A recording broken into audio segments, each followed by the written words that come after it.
There are just 2 legs to go on our epic circumnavigation of the United Kingdom. Behind me is the North Sea, over there the North Yorkshire Moors. Between the two, the starting point for the next leg of our journey along the coast.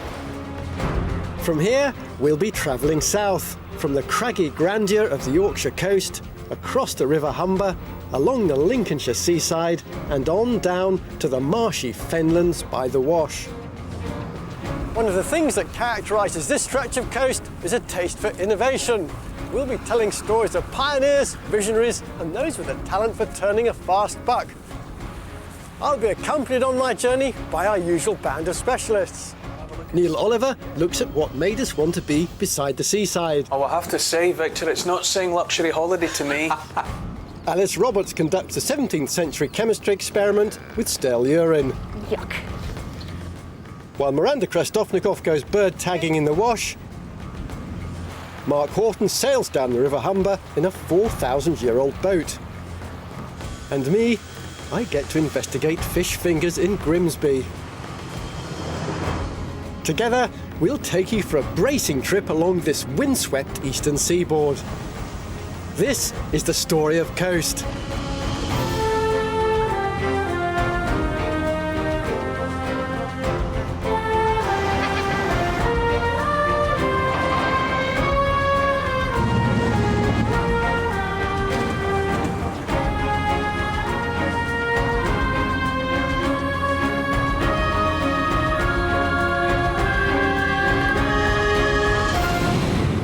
Our journey takes us 250 miles, from Robin Hood's Bay down to King's Lynn.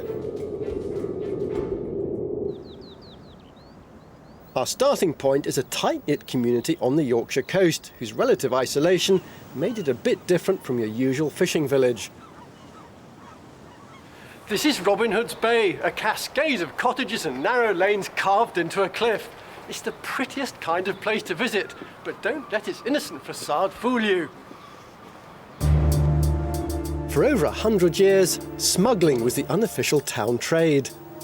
From the early 1700s, contraband regularly arrived here from all over Europe. Because of its location, Robin Hood's Bay could have been custom designed for illegal imports.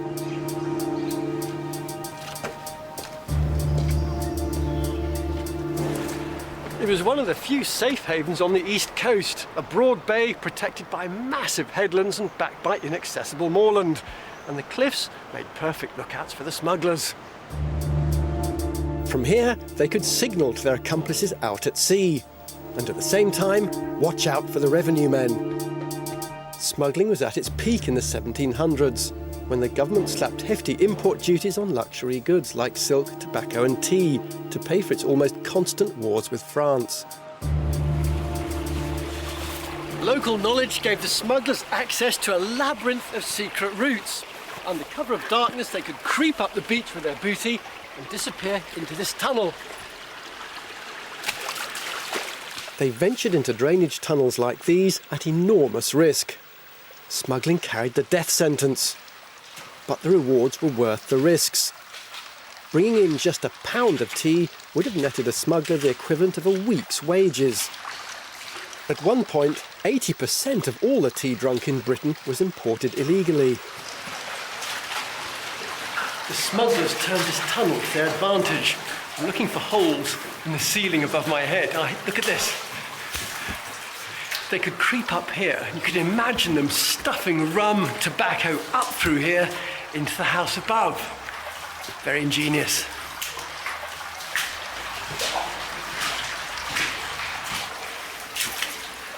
It wasn't just the men who struggled through tunnels like this that made money out of smuggling. Pretty much everybody in the village had their hands dirty. The boatmen, the storer, even the local squire, who lived here at Thorpe Hall. He financed the smuggling and would, of course, have expected a good return on his investment. Here in the grounds of the squire's house is an underground chamber where he stashed his share of the booty. Look at that. It's carefully lined in stone. You can imagine it packed with gin, tobacco, brandy and bolts of silk. By 1815, at the end of the Napoleonic Wars, soldiers were redeployed as excisemen, putting a stop to large-scale smuggling. But not entirely. Today, Customs and Excise reckon nearly £4 billion worth of revenue is lost every year to illegal imports of tobacco and alcohol. But there's never been a shortage of legal ways to make a living along this coast, if you've got the ingenuity. While the villagers of Robin Hood's Bay were lining their pockets by smuggling, the people here at Ravenscar, just 3 miles down the coast, made themselves rich with a startling scientific discovery. These are the remains of one of the UK's very first chemical factories. Anthropologist Alice Roberts has come to see what's left. 400 years ago, the cloth and wool trade formed the backbone of the British economy, but none of that could have happened without an industry that grew up here on the North Yorkshire coastline. I'm meeting archaeologist John Buglas, who knows the extraordinary role Ravenscar played in saving Britain's cloth industry. I have to say, John, this looks rather disturbingly like a quarry to me, and I don't really understand how rock can have anything to do with cloth. It is a quarry. It's an alum quarry. And it's the type of rock that's here is actually a shale. And the shale is a sedimentary rock which is laid down on the seabed. Yeah. And hidden inside the shale are crystals or salts of aluminium. Right. And the aluminium salts can be used as a mordant in the dyeing industry. What's a mordant? Basically, it's a glue, and it acts to stick the dye molecules into the cloth. Right. It stops the colours fading, and it maintains the brightness, the brilliance of the colours. So what is the actual substance that they're after? What they're after is this material. It's called alum, Right. and that's a crystal of pure, naturally occurring alum. So why don't they just use natural alum then? Unfortunately, natural alum doesn't occur in this country. Yeah. So they're having to bring it in from other places. So what they try to do is seek an alternative source in order to try and break the monopoly and have their own supply which they can control. 400 years ago, sites like this one at Ravenscar were large industrial communities employing hundreds of people in the production of this precious substance. You'd have gangs of men working, some up against the quarry face, pickaxes and shovels, digging it out, shoveling it into barrows, and then it's trucked on down to these huge mounds. Right. Which is where they then burn it for 3 months. Why are they burning it? Well, they're burning it because that changes the chemical composition slightly. Yeah. So they can then wash it and extract the salts that they're after. It's incredibly acidic. Yeah. So they have to make it very basic. They have to put an alkali in there. And they had a special ingredient which they used for that. Really? And that special ingredient comes courtesy of the production team. We're going to try to make alum on this site for the first time in 150 years. We're going to do an experiment to try to recreate the process and hopefully discover why on earth they needed to use stale human urine. I've teamed up with Open University chemist James Bruce. Right then, James, this is a natural alum crystal, and your challenge is to make us one of those. So what you've got here, this is a solution of aluminium sulfate, isn't it? Yes. So this is equivalent to the liquor that they would have got out of the shale. Absolutely. So we have to add that magic ingredient that you've been so Right, looking forward to doing. yes, So if you come round absolutely. this side, because I think to you falls the honour of taking the piss. Thank you very much, James. Right. How did they know that think- human urine would work? Because urine was used for other processes. They'd used it in the textile industry, they'd used it on leathers. So Right. it wasn't that unusual to be using urine in these sorts of processes. So it was largely, if you like, a bottle on the shelf. Someone would have said, well, let's try this.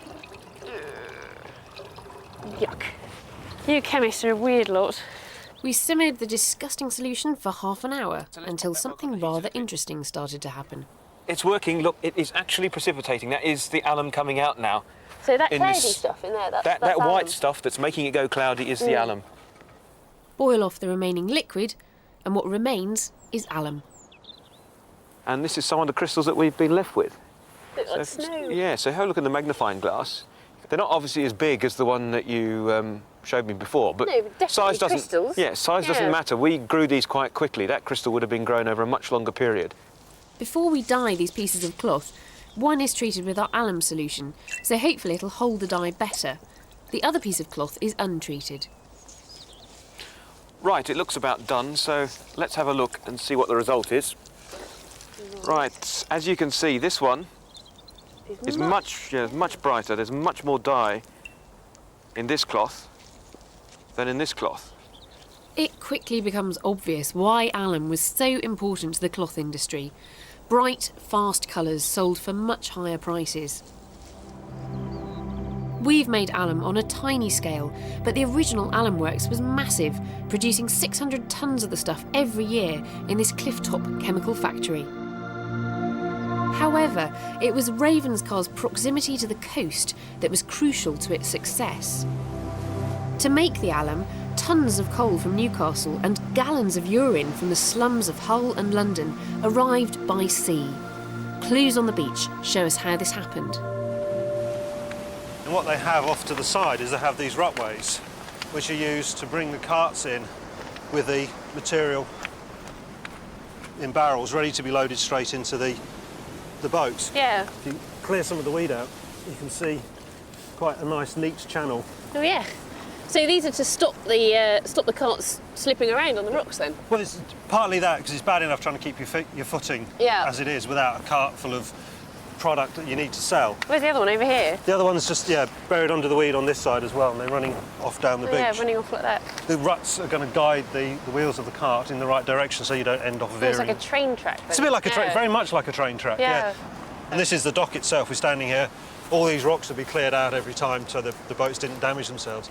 It's all been cut away. It's badly eroded now, but it's all been cut away by hand, and the boat would sit off something to one side so it can be loaded over. So they're quite large boats then? They'd be quite large boats. There could even be enough room for 2, possibly 3, depending on their size.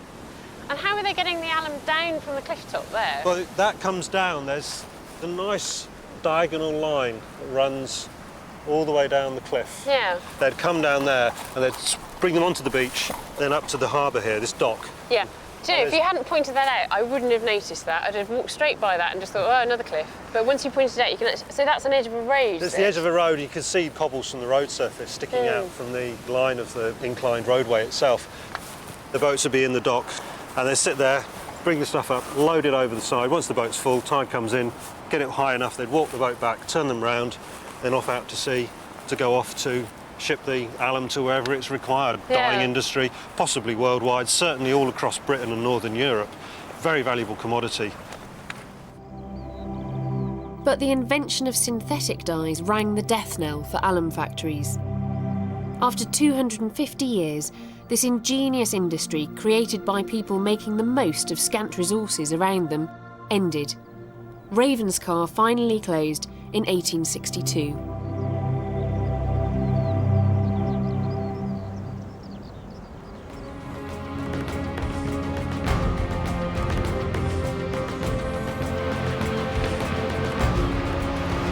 One of the best things about this journey for me is the chance to see some of the less well-known coast paths. This is past the Cleveland Way, a wonderful hike which teeters along between the North York moors and the sea.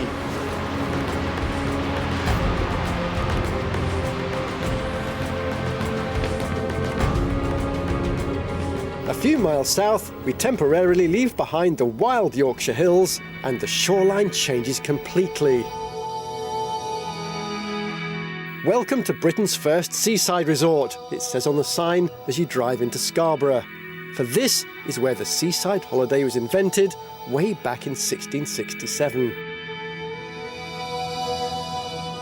Historian Neil Oliver has been making the acquaintance of what the guidebooks call the Queen of the Yorkshire Coast.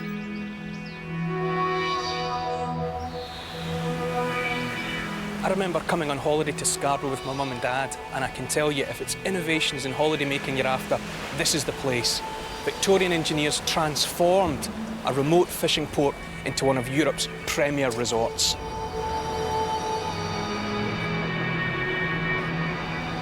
Scarborough has always prided itself on being able to stay on top of the tourism game.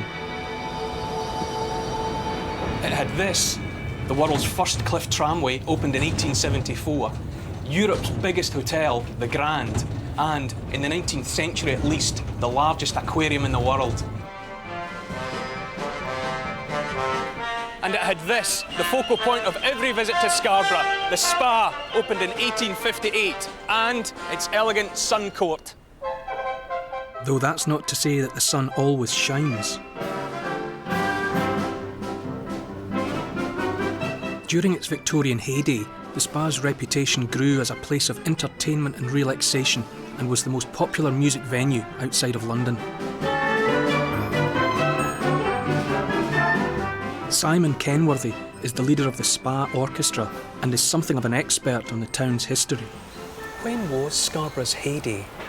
Well, the trains arrived in Scarborough in 1845, and from then on till about 1860, people started to come to Scarborough in their masses.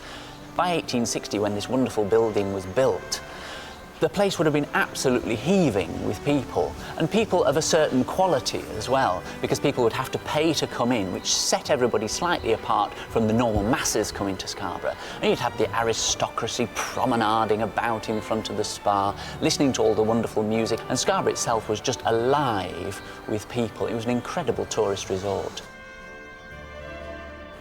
And the people say that the bay here looks like the Bay of Naples.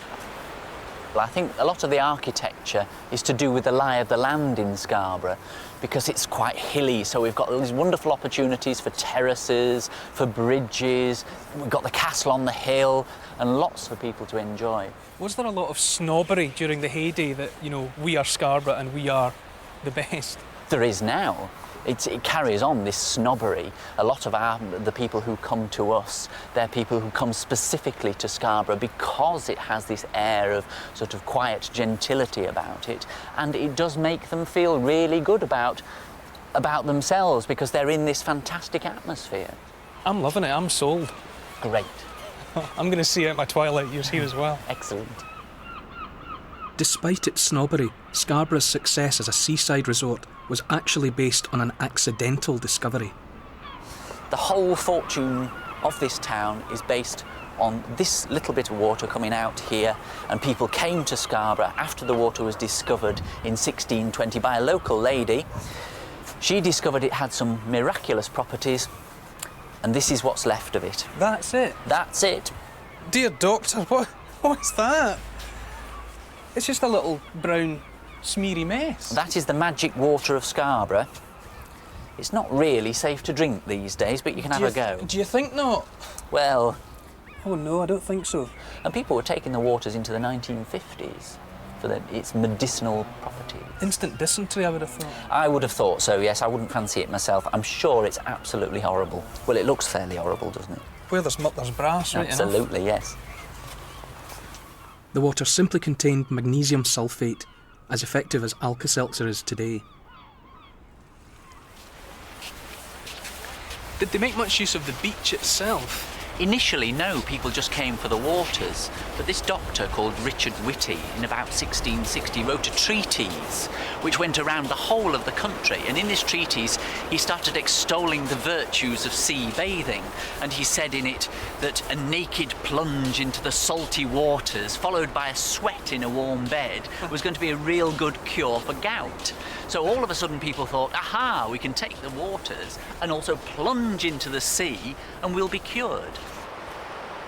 With a few aches and pains myself, I think I'll go for a paddle. Oh! I tell you what, it might look like the Bay of Naples, but it doesn't feel like the Bay of Naples.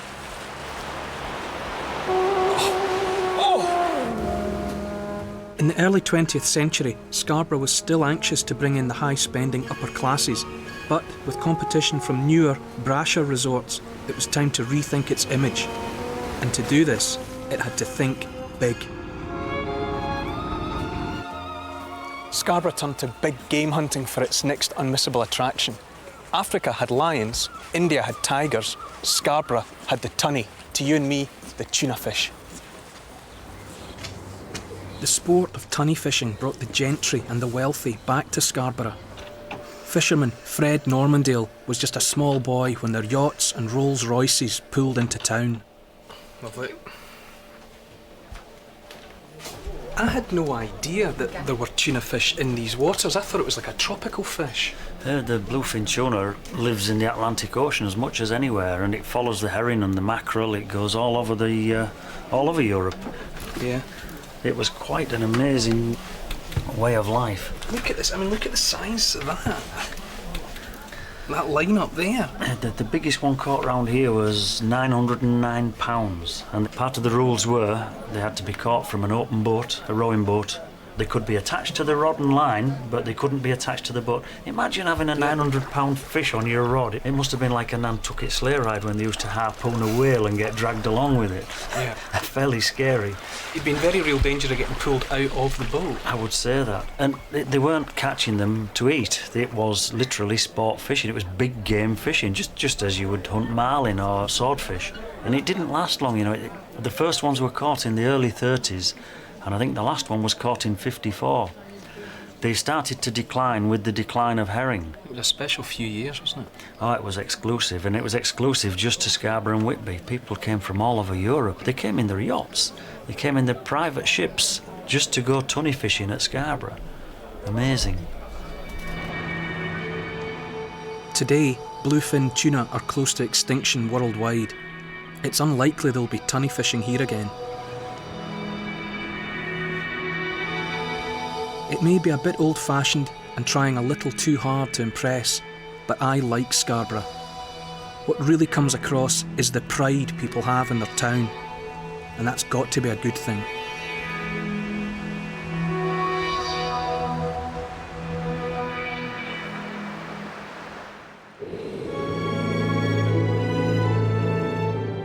From Scarborough, our journey takes us past the sheltered bay which embraces the resort of Filey, and on to the most notorious headland on the Yorkshire coast.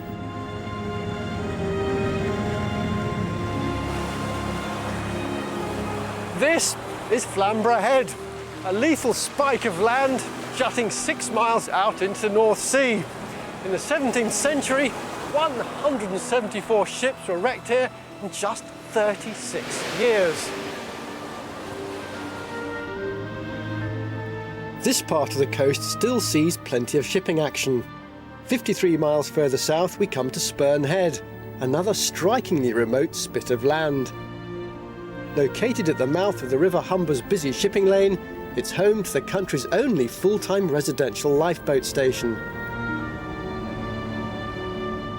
During big storms, the road floods, cutting off from the outside world the 7 families who live here. For them, isolation is a way of life. Last winter we was cut off for about 2 months until the sea decided to behave itself again and went back to normal. When we know it's coming up to winter and the high tides, we usually tend to do a really big shop. I've got 3 freezers which are constantly on the go and they're always full. Us wives on the station, we do everything because the men just can't get off the station no matter what. To go out there in rough weather, you have to be proud of him, and of all of them, really. I wouldn't be normal if I didn't worry about him. With the beach on their doorstep, it may look like an idyllic place to live. But this is part of the fastest eroding shoreline in Europe, in some places losing up to 2 metres every year. Before long, the map of Spurn Head may have to be redrawn. From here, we follow the coast inland, where Mark Horton is investigating our earliest seagoing traditions. This is the enormous Hull docks. From here, ships bring their cargoes from all around the world. This is where the ferries leave for continental Europe. The timber comes in from Scandinavia, the iron and steel from Italy. This is the River Humber, the gateway to Britain. But it's not just recently that the Humber has been so busy. People living around here have been using this river for trade and transport for thousands of years.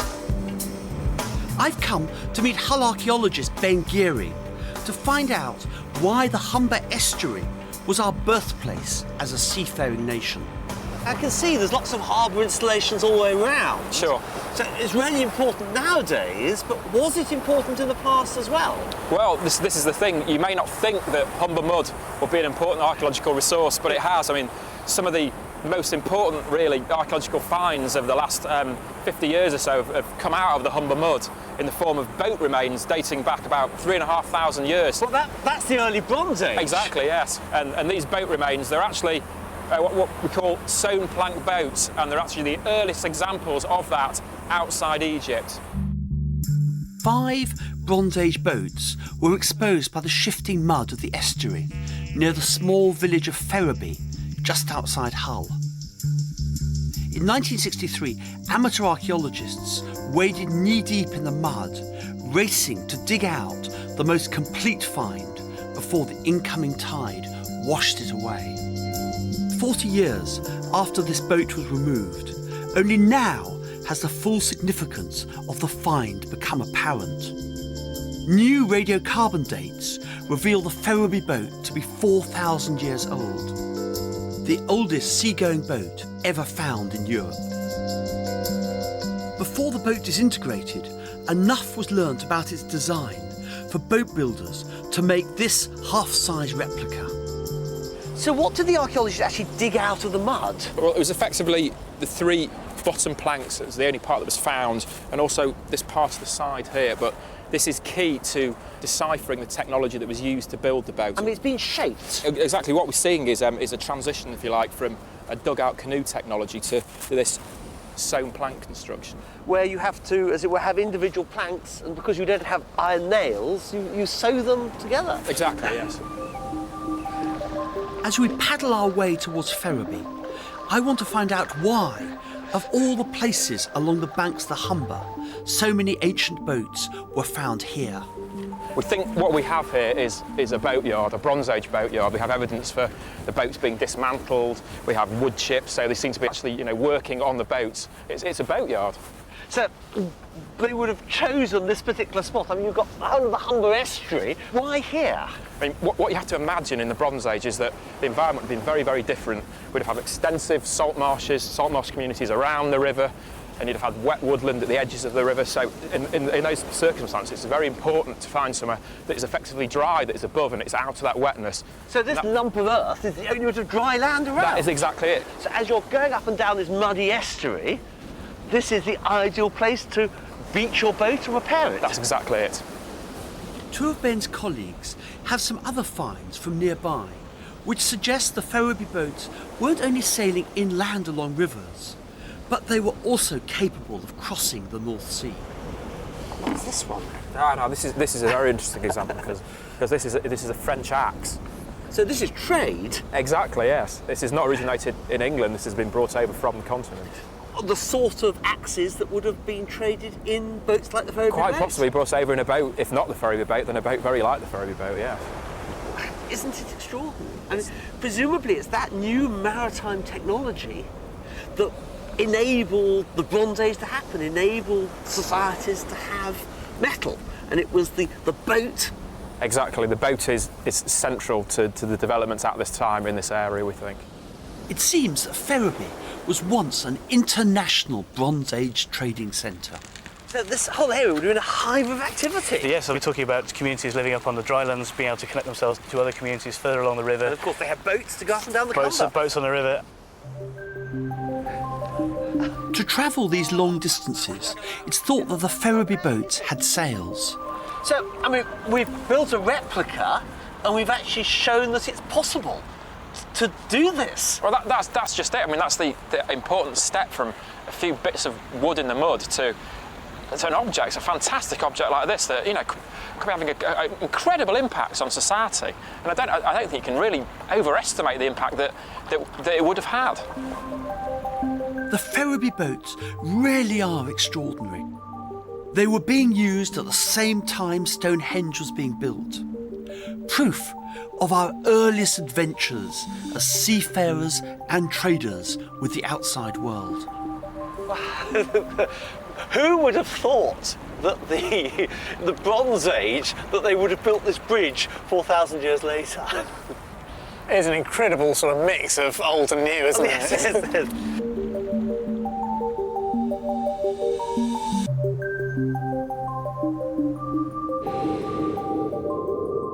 Ferriby may have been the hub of life on the Humber 4,000 years ago, but in the 1940s, that role belonged to Grimsby, then the largest fishing port in the world. Sailing as far away as the Arctic Circle and Newfoundland, fishermen often worked in appalling conditions. But they reaped a rich harvest, with trawler skippers being some of the best paid men in England. These days, it's a very different picture. Overfishing, depleted stocks and now fish quotas have reduced that mighty fleet to only 12 vessels. But Grimsby's still a major player in the fish business.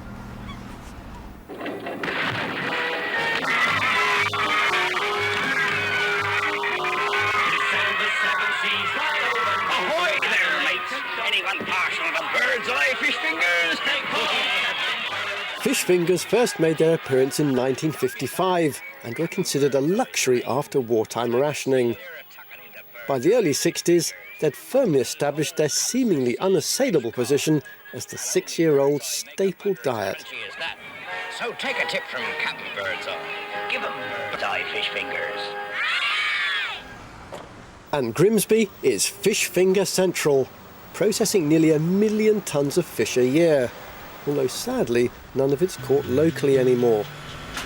Most of it arrives in frozen blocks from as far away as Alaska.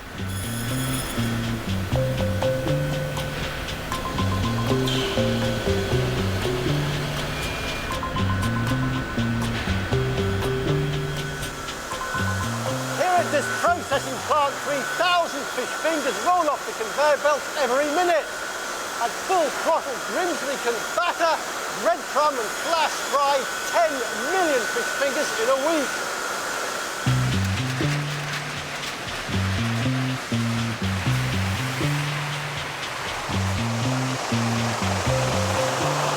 The outside is cooked so fast that the inside remains frozen. From block to box takes only 35 minutes.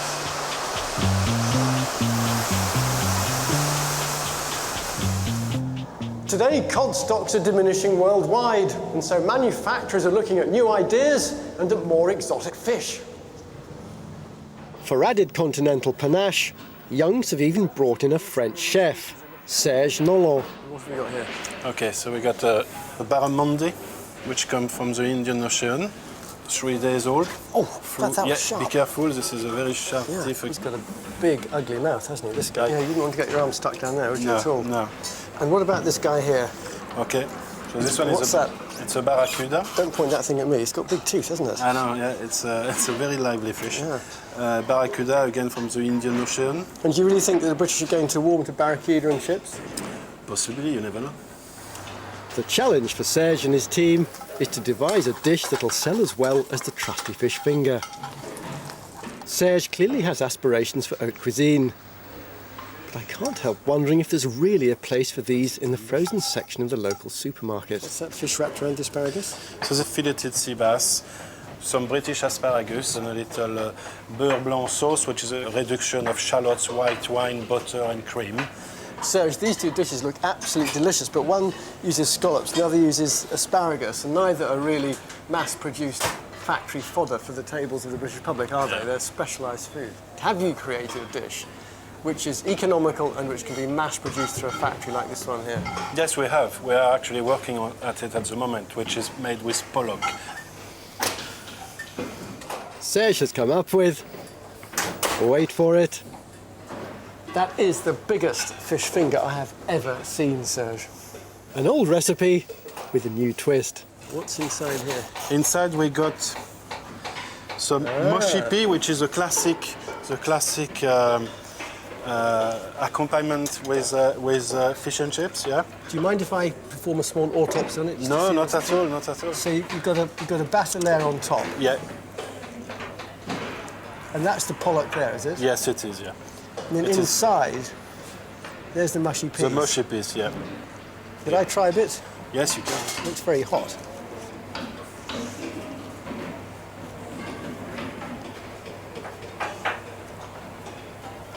Yeah. Let's put those fish fingers. Yeah? Yeah. But the mushy peas give some strong flavour. Yeah, it's got a nice little tang in the middle. Yeah. But what are you going to call this? I don't know, for jumbo mushy peas fingers? Or A jumbo mushy pea finger. It hasn't got, no, I'm sorry, sir. Jumbo mushy pea finger. It's not going to work. Need a good name. It's something we're working on. Okay. We're still working on, yeah. You've got the product, you just need the name. Yes, yes. Leaving Grimsby, we follow the flat, windswept coast southwards and into Lincolnshire. Grimsby's fish fingers, and you never know, maybe even Serge's jumbo mushy peas fingers may end up being eaten here, at one of Lincolnshire's bracing seaside resorts. Cleethorpes, Mablethorpe, Ingermells. Together they boast, if that's the right word, the highest concentration of caravans anywhere in Europe, with 6.5 million visitors every year.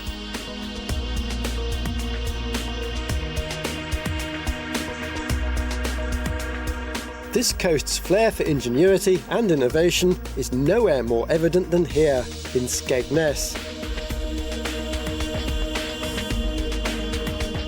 One day, a fairground showman came upon an old turnip field by the sea, and there he saw gold. His name was Billy Butlin. Butlin was about to revolutionise the great British holiday by inventing the mega camp. Butlin Skegness, the first camp Billy built, is still packing them in, bold, brash and brassy as ever. Neil Oliver has joined the crowd. This is my first time at Butlin's, so I didn't know what it was going to be like. I think I expected it to be winding down, you know, sort of coming to the end of its natural life. But look at this place, it's jumping and it's going like a fair.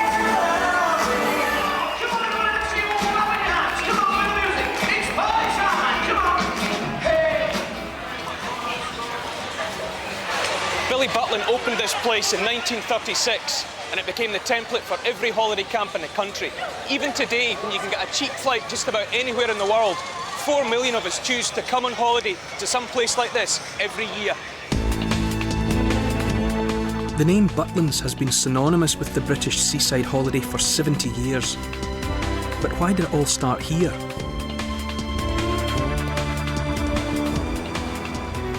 It was in Skegness that Butlin opened his first fun fair in 1927. He saw the opportunity to cater for the day trippers coming here in their masses from the industrial cities of Nottingham, Doncaster and Leicester. I'm meeting Professor Victor Middleton, an expert on British tourism. He knows all about the secrets to Billy's success. So what was it about Billy that made him different? I think he was first and foremost a brilliant entrepreneur. You know the story about the Dodgems? I don't. He went to Olympia in 1927, saw an American manufacturer demonstrate these cars, and immediately went back, invested every penny he'd got in a fleet of Dodgems for Skegness. 1928 was the first season, and then he saw how popular they were. He got the agency, sole agency, for selling Dodgems in UK and the whole of Europe. That is brilliant. That is sheer genius. Absolutely. So the money that he made from Dodgems built everything else? It was a key part of the whole empire. An empire built on Dodgems? Yeah. They're still my favourite thing at the fun fair. Billy Butlin's timing was perfect. In 1938, the Holiday with Pay Act was passed. Well, this year we've got holidays with pay. Look at it. Woo! Isn't that lovely? Holidays with pay. Who says the world doesn't progress? Not every business pays this premium yet, but a beginning has been made, and what has long been the privilege in offices will become the rule in factories. Anyway, the holiday exodus has begun, so a happy time to all of you. For the first time, millions of ordinary workers had a week's paid holiday and wanted somewhere cheap to go in the summer. Butlin's masterstroke was to offer the masses an all-inclusive seaside holiday for the price of a week's wage, and by providing all the facilities and entertainment on site, the holidaymakers would never need to leave the camp. The original campers stayed in basic wooden chalets like these. Though the chalets were small, the camp was on a scale that no one had seen before, accommodating over 2,000 holidaymakers. So this is the original home from home now? Yes, I think this is one of the last of the original 1936 chalets, of which there were hundreds in lines around the camp at that time. We'll have a look inside.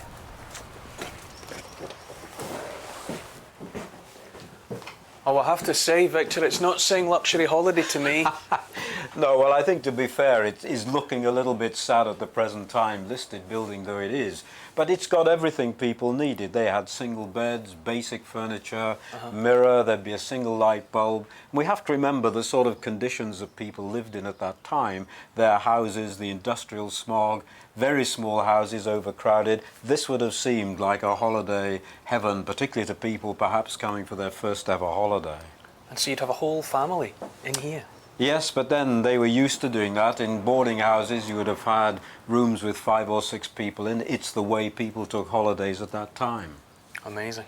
I'm amazed. Yes. So what was the daily routine here for the campers?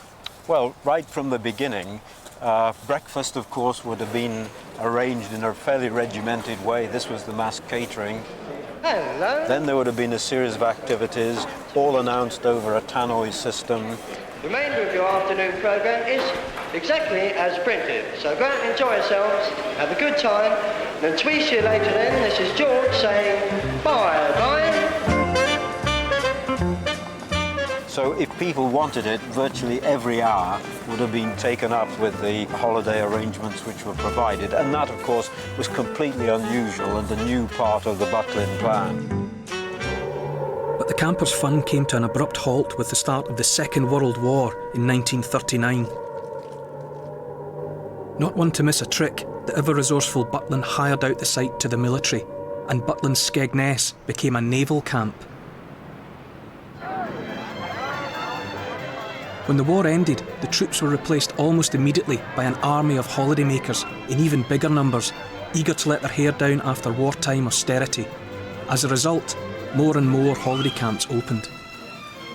Pontins and Warners also capitalised on the trend, but Butlin's was the market leader and seemed unstoppable. By 1966, Billy's empire had grown from 1 camp to 9, and its advertising pulled in even more visitors. Your team has sailed. Oh, thank you. Gosh, isn't this exciting? I do envy you your job. Yes, I must admit I do love it. And I suppose for holidays you can stop off anywhere you like in the world. Well, I could, but I don't. I always go to Butlin's. Instead of Honolulu? Yes, you see, Butlin's can never be a letdown. You know for a start that you're certain to meet a whole gang of young people, so you're bound to find friends. And it's for sure you'll never get bored. Stop the plane. I'm getting off for Butlin's. Well, not this trip, perhaps, but next time. This boom period for British holiday camps peaked in 1972 with 6 million visitors, but the bubble was about to burst.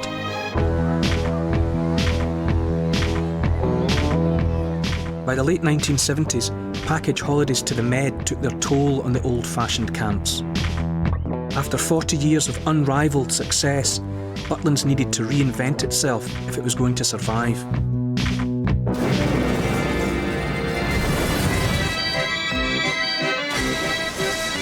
An advertising campaign from 1992 shows just how determined they were to blast away the image of the tired old holiday camp. A new holiday experience is born.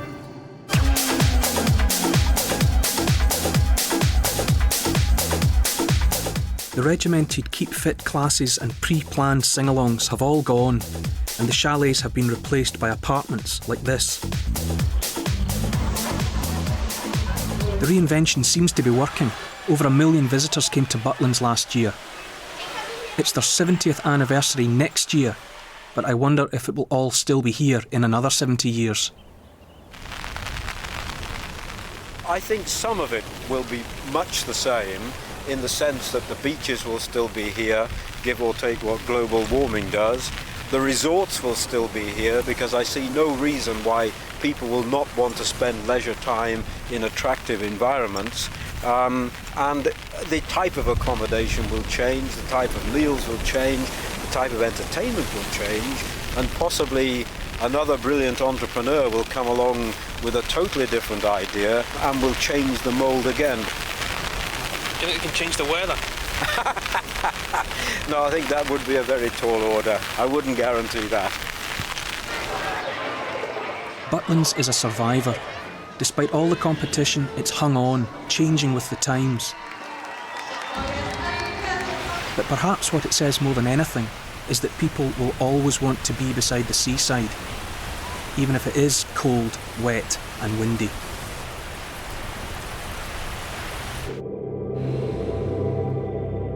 Just 4 miles down the coast from Skeggy, we come to a very different kind of seaside.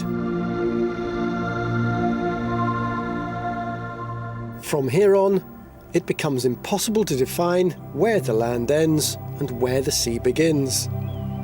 It's a coast in a constant state of flux.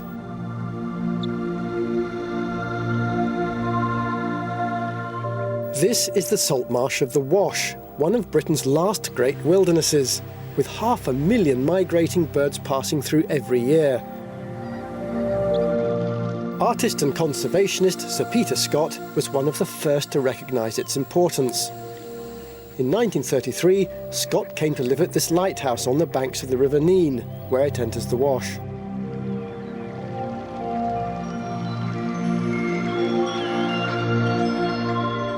As a painter, he was drawn to the beauty and the extraordinary variety of migrating birds, and through his art he increased his understanding of the birds' behaviour.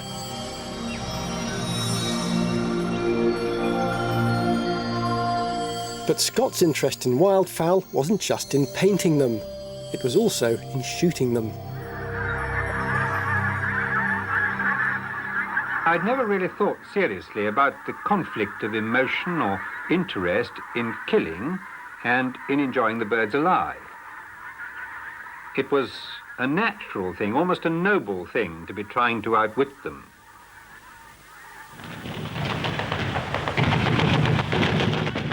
The carnage of the Second World War was to shift Scott's perspective. Before the war, I'd been a tremendously keen wildfowler, and after the war I was no less interested in the birds themselves, but I was much less keen on destruction. I think I'd had enough of that during the war. And so I decided to give up the sporting part and simply concentrate on studying and painting and, if possible, helping to conserve these marvellous birds.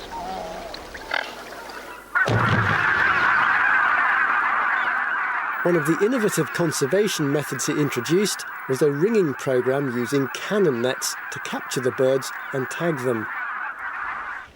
Eventually, he went on to found the Wildfowl and Wetlands Trust, which protects and manages the UK's precious wildlife habitats. And it's still going strong. Our zoologist, Miranda Krestovnikov, has come to the marshes of the Wash to see Sir Peter Scott's legacy in action, and to meet ornithologist Sarah Dawkins, a member of the Wash Wader Ringing Group. The Wash is this huge expanse of mudflats, and that's what's really important. These mudflats are packed full of food that the birds can eat. That's why in winter we've got something like 400,000 birds here. They're eating the food that's in the mudflats under our feet.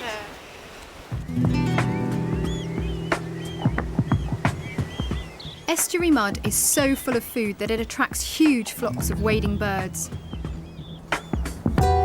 When the tide comes in, it pushes the birds off the mudflats, creating one of the UK's great wildlife spectacles.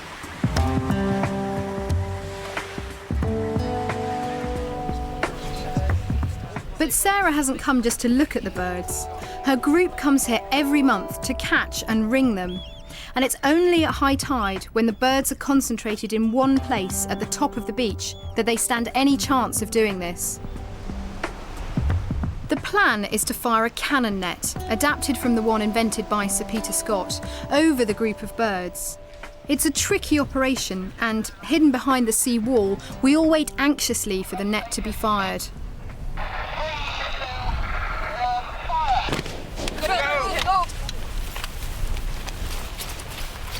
The group have worked together for so long that they operate like a well-oiled machine, and as soon as the nets are fired, everyone sprints into action.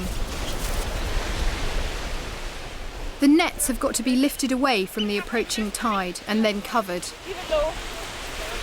once they're in the dock, they calm down, they're not going to get too distressed. That's exactly it. And you can leave them here for... Now we can sort ourselves out, we can get some cages up.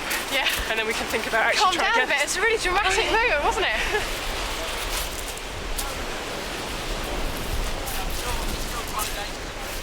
One of the reasons for netting the birds is to see whether they've been caught here before. If they haven't, they give the birds an identifying ring. Oh man, it's so cold I can't squeeze. So what's the significance of the rings? So the ring's got a number and an address. It's unique to this bird. Anyone else in the world who catches this bird will be able to contact that address and find out that this bird was ringed on the wash today. They are so easy to handle though, aren't they? I mean, the ringing that I've done in the past has all been a bit frantic because the birds are a bit skippy and not very happy being handled, but this is very, very easy. Waders are much calmer than other birds, which makes it easy for us to deal with them in this way. In order to minimise stress, we release the oyster catchers as soon as we've ringed and measured them. They just literally pick it up. I'm just going to pop them out. And then off they go. What the research of the Wash Wader Ringing Group has shown is that most of these birds are on huge migrations, breeding during the summer in the high Arctic and then travelling south, some as far as Africa in the winter. It's always nice releasing them and realising that, you know, you completely not damage them or harm them or affect them anyway. And for the birds to make these migrations, our estuaries are vital. The birds use them like service stations on a motorway. If they can't stop off and refuel, they're unable to complete their migration. But rising sea levels threaten estuaries like this. For the future of these birds, we'll have to think long and hard about how to protect places like the Wash.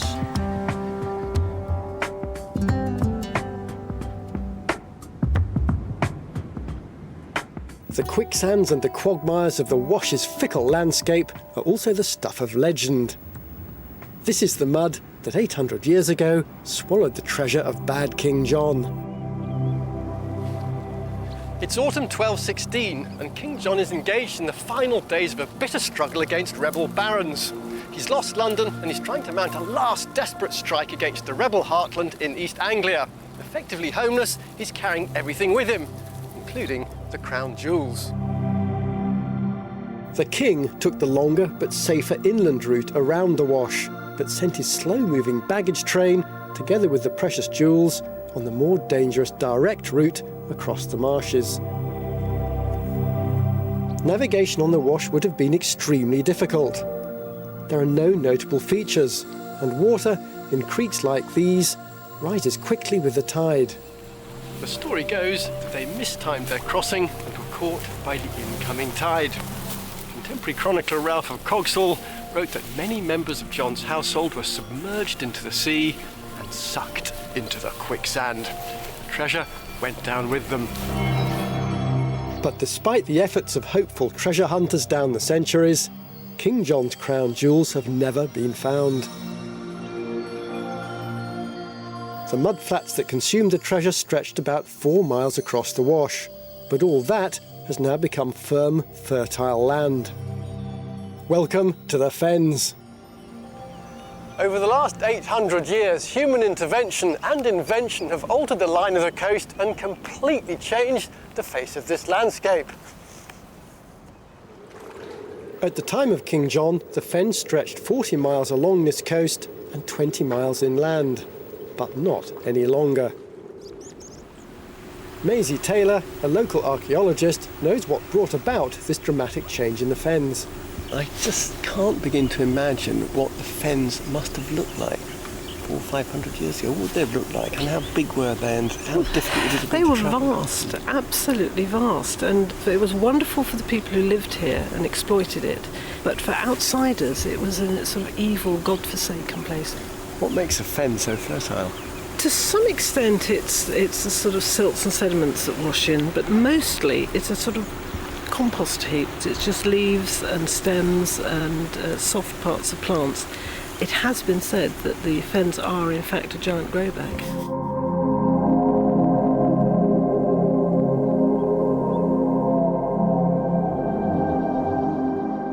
To turn this giant grow bag into fertile farmland, 17th century engineers came up with this. Soft lines became sharp, meandering curves became straight. The marshlands were drained and tamed by the creation of artificial waterways. These rivers were put right through the middle of the fens to take all the water as the shortest possible route to the sea. So this is pretty much a man-made landscape? Oh, it's completely man-made, and this goes right across the fens. It's massive. I know, it's extraordinary, isn't it?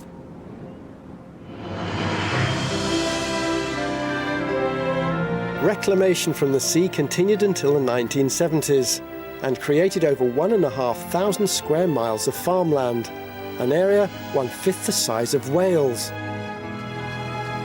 No other part of the UK coastline has been as extensively altered by human intervention. For the time being, this is the front line between man and the sea. But with sea levels rising, the big question for the future is whether to defend this man-made land or to hand it back to nature. This awesomely flat, reclaimed landscape is a tribute to man's ingenuity. This part of the East Coast really does feel like nowhere else in Britain. But our hold here is precarious. It's not just farmland which is in the front line, but also low-lying towns like King's Lynn.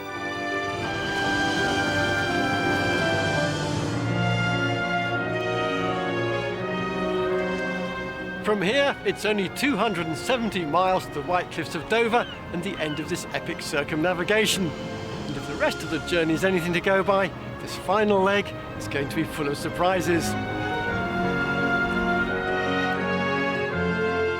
It's a stretch of our coastline that was shaped by the last ice age and where we were once joined to the rest of Europe.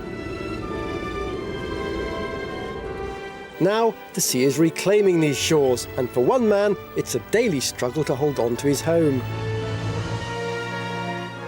This coast has some of our most threatened landscapes and some of our most beautiful beaches. Here, the humble beach hut is king, sheltering generations of families from the ups and downs of the British summer. All this, and tall ships too, as we paddle our way back to the White Cliffs of Dover, where our adventure began.